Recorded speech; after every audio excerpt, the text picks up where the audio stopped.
எத்தனையோ கோவில் பார்த்துருப்பீங்க. ஆனால் இந்த கோவில் ரொம்பவுமே முக்கியமான கோவில். ஏன் அப்படின்னா இந்த கோவிலுக்கு போனால் அடுத்த பிறவியே கிடையாது. அது மட்டும் இல்லாமல் இந்த கோவிலில் நிறைய விசேஷங்கள் ஒரே ஒரு கிழமை அதை மாதிரி நடந்துகிட்டே இருக்கும். அது என்ன அப்படின்னு பார்த்தீங்கன்னா, இப்போ நீங்கள் பார்க்குறது கூட போன மாதம் நடந்த சனி பிரதோஷம் அப்போ எடுக்கப்பட்ட வீடியோ தான் இது. இந்த வீடியோவில் பார்த்தீங்கன்னா எவ்வளோ பேர் வந்திருக்காங்க அப்படின்றது தெரியும். ஆனால் இந்த கோவிலில் எதனால இவ்வளோ கூட்டம் அப்படின்னு பார்த்தீங்கன்னா, சனி பிரதோஷம் அப்போ இங்கே ஒரு கதவு ஓப்பன் ஆகும். அதாவது சூரிய வாயில் அப்படின்னு சொல்லுவாங்க. அது வழியாக போய் சிவபெருமானை பார்த்து வணங்கினா ரொம்ப பலன் கிடைக்கும் அப்படின்றதுனால இந்த சனி பிரதோஷத்துக்கும் எல்லா பிரதோஷத்துக்கும் மக்கள் இந்த கூட்டம் வந்துகிட்டே இருக்கும். அது கூடவே இன்னொரு விஷயமும் சொல்லுவாங்க. என்ன அப்படின்னு பார்த்தீங்கன்னா, இங்கே உள்ள சிவபெருமானை வணங்குறதுனால மறுபிறவி கிடையாது அப்படின்வாங்க. இங்கே மட்டும்தான் இப்படியா அப்படின்னு கேட்டால் இங்கேயும் மட்டும் இல்லைங்க. இது கூடவே இன்னொரு கோவிலையும் மறுபிறவி கிடையாது. அது எப்போ வேணாலும் போகலாம் அப்படின்வாங்க. அந்த கோவில் எங்கே இருக்குது அப்படின்னு பார்த்தீங்கன்னா, கருவிலி அப்படின்ற ஊரில் இருக்குது. நாச்சியார் கோயிலேருந்து கொஞ்சம் தூரத்தில் இருக்குது. இந்த கோவில் எங்கே இருக்குது அப்படின்னு பார்த்தீங்கன்னா, தேப்பெருமாநல்லூரில் இருக்குது.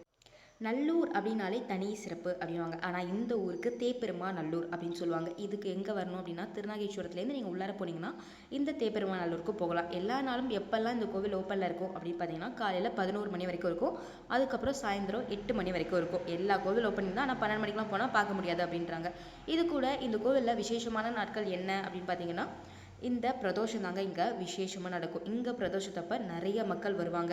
அது கூடவே சூரிய கதவும் ஓப்பன் ஆகும். அந்த வழியாக போய் சிவபெருமானை பார்த்தா ரொம்ப நமக்கு பலன் கிடைக்கும் அப்படின்னு சொல்லுவாங்க. இங்கே இன்னொரு விஷயமும் இருக்குது. என்னென்ன அப்படின்னு பார்த்தீங்கன்னா, இங்கே சிவபெருமானுக்கு நாகம் வில்வ சாத்தினதா இப்போ வரைக்குமே சொல்லுவாங்க. அதை மாதிரி சிறப்பை இந்த கோவில் பெற்றிருக்கும். இன்னொரு விஷயமும் இருக்குது. என்ன அப்படின்னு அதையும் பார்ப்போம்.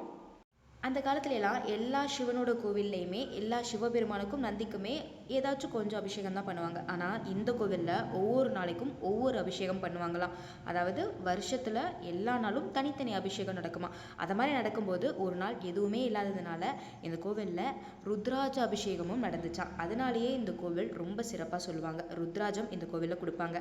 அது நீங்கள் பே பண்ணி வாங்கிக்கிற மாதிரி இருக்கும். இந்த ருத்ராஜத்தை நீங்கள் எப்போ வாங்கலாம் அப்படின்னு பார்த்தீங்கன்னா, பிரதோஷத்தப்போ அவங்களே அங்கே சேல் பண்ணுவாங்க. அப்போது நீங்கள் வாங்கிக்கலாம். அந்த ருத்ராஜத்தை நம்மளால் அணிய முடியாது. ஆனால் வீட்டில் வச்சு அதை பூஜை பண்ணலாம் அப்படின்னு சொல்லுவாங்க. அது எதனால் அப்படின்னா, இந்த கோவிலில் மட்டும்தான் சிவனுக்கு ருத்ராஜத்தால் அபிஷேகம் நடந்துச்சு அப்படின்றதுனால இந்த கோவில் இப்போயுமே விசேஷம். இந்த கோவிலுக்கு மறுபிறவி இல்லாதவங்க மட்டும்தான் வர முடியும் அப்படின்ற ஒரு குற்றமே இருக்குது. மறுபிறவி யாருக்காச்சும் அடுத்த ஜென்மம் உண்டு அப்படின்னா இந்த கோவிலுக்கு வரவே முடியாதான். அதை மாதிரி ஒரு முனிவருக்குமே நடந்திருக்கான். அவரால் எவ்வளோ தடவை முயற்சி பண்ணியுமே இந்த கோவிலுக்கு வர முடியலையா. அப்படியாப்பட்ட கோவில் தான் இப்போ இந்த ஊரில் இருக்குது. பழங்காலத்தில் கட்டப்பட்ட இந்த கோவில் கரக்கோவில் அமைப்பில் இருக்கும். அதாவது கோவில் தேர் அமைப்பில் இருக்கும். ஆனால் இந்த கோவிலில் கல்லால் செஞ்சுருக்க மாட்டாங்க. சுண்ணாம்புனாலையும் சுதையாலையுமே செஞ்சதாக இந்த கோவிலை இப்போ வரைக்கும் சொல்லுவாங்க. ரொம்ப அழகான கோவில். இங்கே தட்சிணாமூர்த்தியும் இருப்பார். தெற்க பார்த்து தட்சிணாமூர்த்தி இருக்கிறது தான் சிறப்பு. இங்கேயும் அப்படி தான் இருப்பார். ஆனால் அவருக்கு காலையில் பழைய சாதத்தை தான் பிரசாதமாக தருவாங்க. அதுவுமே இந்த கோவிலை பொறுத்த வரைக்கும் ரொம்ப சிறப்பு. இந்த கோவில் எங்கே இருக்குது அப்படின்னு பார்த்தீங்கன்னா, கும்பகோணத்தில் இருக்குது. கும்பகோணத்துலேருந்து திருநாகேஸ்வரம் நீங்கள் வந்துட்டிங்கன்னா, திருநாகேஸ்வரத்துலேருந்து கொஞ்சம் தூரம் உள்ளார போகணும். அதாவது ஒரு 1 கிலோமீட்டர் போகணும். அதுக்கு பஸ்லாம் கிடையாது. நீங்கள் பைக்கில் வந்தீங்கன்னா ஈஸியாக போயிடலாம். நடந்து வந்தாலும் ஒரு கிலோமீட்டர் தான். அது சாதாரணமாக நடந்து போயிடலாம். இங்கே பிரதோஷம் அப்போ விசேஷ வழிபாடு உண்டு. அதில் கலந்துக்கிட்டிங்கன்னா ரொம்பவே நல்லாயிருக்கும். இந்த கோவிலுக்கு கண்டிப்பாக போய் பாருங்கள். இதை மாதிரி இன்னொரு கோவிலில் நான் உங்களை சந்திக்கிறேன். நன்றி, வணக்கம்.